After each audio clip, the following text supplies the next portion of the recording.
Каналға қош келдіңіздер. Лайк басып, пікір жазуды ұмытпаңыздар.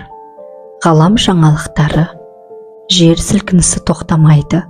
Бұдан бұлай оңтүстік, батыс және шығыс Қазақстан аймақтары кезең-кезеңімен сілкінеді. Бұл жай ғана табиғат құбылыс емес, жердің өз толқыны арқылы адамзатты ояту әрекеті. Алайда бұл сілкіністерді бәрі бірдей сезе бермейді. Санасы оянып, даму жолына түскен адам мұны байқамай да қалуы мүмкін. Ол қорықпайды, себебі сілкініс қорқыныш емес, ояту. Бұл сілкіністер тәнді емес, сананы қозғайды. Жер адамзатты селк еткізе отырып, ұйқыдағы ақыл-ойды оятуға тырысады. Бұл рухани серпіліс, ішкі жаңғыру уақыты.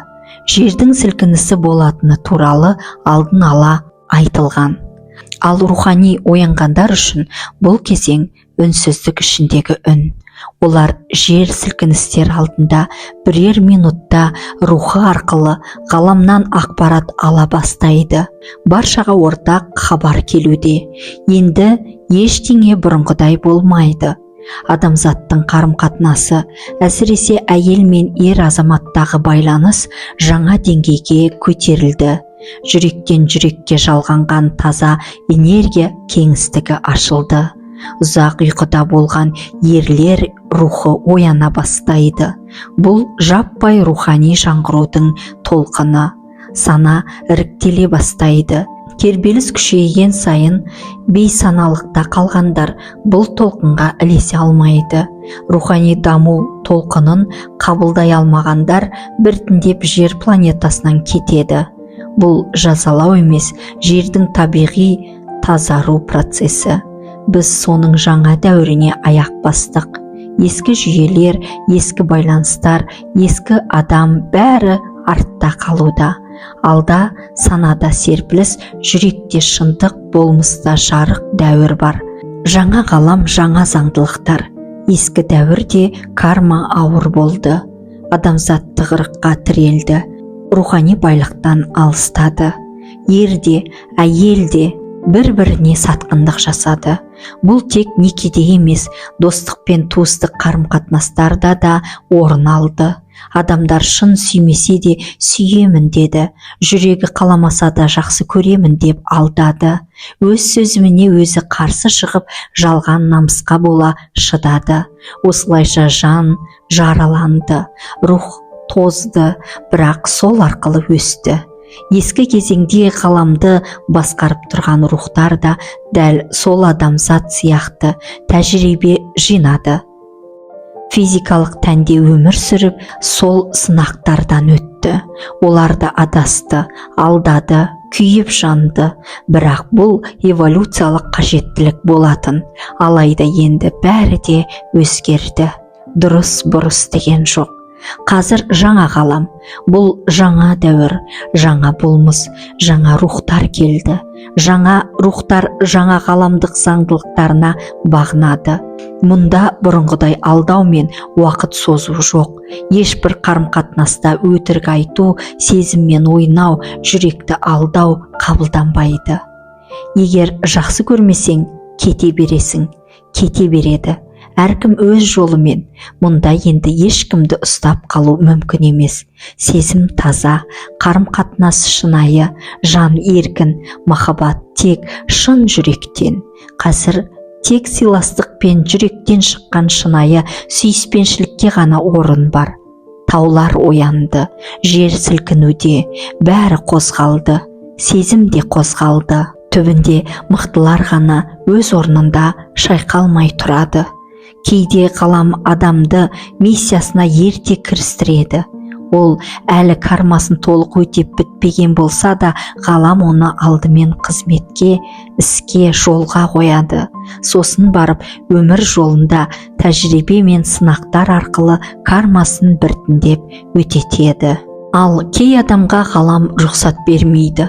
Ол алдымен өткеннің жүгін, кармасын толық тазартып бітіруі керек. Содан кейін ғана миссиясына қадам басады. Жаны тазарып, жолы ашылғанда ғана ғалам рұқсат береді. Алайда қазір ғаламда ерекше рухтар бар. Олар кармасын бұл өмірде өтеуге келмеген. Олардың кармасы жоқ, олардың тек миссиясы бар. Ондай жанды қалай тануға болады? Ол шынайы, жылай ма, күле ме, бәрі жүректен.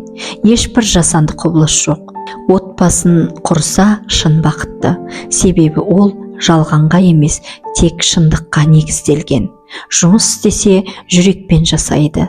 Мейлі ол қарапайым іс болсын, оның қолынан шыққан әр нәрсе тірі, сезімді, жанды. Ондай адам көппен араласа бермейді. Тек жанға жақын адамдармен ғана талғап, таңдап сөйлеседі. Ешкімге ешқашан ақталмайды. Өзін дәлелдеуді қажет етпейді. Себебі болмысы өзі-ақ сөйтіп тұр. Ешкімнің шаруасына араласпайды. Өз жолында, өз үнінде, өз кеңістігінде. Жанарында от, жүрегінде тыныштық пен бақыт. Орындауға, оятуға, нұр төгуге келген. Бұл миссиямен келген жан, бұл жаңа дәуірдің жарлығы. Олар туған сәттен ақ бұл әлемге жат секілді көрінеді. Олар өмірге келген сәттен ақ матрицадан шығып кетеді. Бұл дүниенің заңдарына бағынбайды. Өмірге мүлде басқа көзқараспен қарайды. Олардың өз ішкі әлемі бар, таза, әдемі, шынайы. Бұл жандар кармамен келмеген. Олардың жолы миссия. Жүректері туған сәттен бастап нұрға толы. Олар ештеңеден қорықпайды. Қорқыныш, күмән, мазасыздық дегенді білмейді. Себебі олардың рухы босаңсымаған таза күйінде. Олар не сұраса өзіне өзі тартады. Ғалам олармен бірге жұмыс жасайды. Себебі олар ғаламмен үйлесімді. Олардың жолы әрдайым ашық. Олар жарықты еске салу үшін келген. Олар махаббат берушілер. Сүйген жанымен де, балаларымен де олар бақытты. Себебі бұл жандар бақыт үшін, жолулық пен жарық тарату үшін махаббаттың тірі көрінісі ретінде келген. Ғалам оларды сынамайды. Себебі олардың кармасы жоқ. Ол ештеңе өтеуге емес, үлгі болуға келген. Бұл жандар өзгелерге жол көрсету үшін, махаббат пен емдеу үшін, үнсіз жан серіктес болу үшін келген. Олар жүрсе жарық шашады, күлсе жылу тартады, сөйлесе жүрек тынышталады. Олар ешкімді өзгертпейді, тек қасында болу өзіңді өзгертіп жібереді. Себебі олар махаббаттың тасымалдаушылары. Көпшілік оларға қарап бой түзейді. Себебі олар үндемей үйрететін ұстаздар. Олардың жанынан даналық сезіледі, махаббат таралады, жылы жүрек естіледі. Жақсылыққа еріксіз тартыласыз. Олар ақыл айтпайды, тек болмысымен үйретеді. Себебі олардың әр әрекеті түкпірінде жарық тұнған тыныш тәрбиенің өзі. Сен олардың қасында өзгеше болғың келеді. Жақсырақ, шынайы, мейірімді болғың келеді. Себебі олардың жүрегінен шыққан жарық сенің жүрегіңе де жол табады. Сұрақ туындауы мүмкін. Егер рухтың кармасы жоқ болса, ол неге жерге қайта келді? Жауап бір: үлгі болу үшін. Карма арқалағандарға сол жүкті қалай жеңілдетуге болатынын көрсету үшін келген. Кармасы жоқ рух миссиясын өте тез орындайды. Себебі оған кедергі жоқ. Жол ашық, сана тұнық, жүрек нұрға толы. Ондай рухтар тез кемелденеді. Парасаттылық пен тереңдікті ерте меңгереді.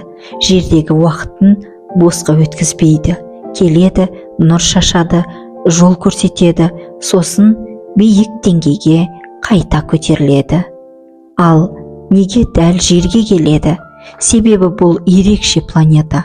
Ғаламда бақыт ұғымын бар жан тәнімен шын сезінуге болатын жалғыз кеңістік осы жер.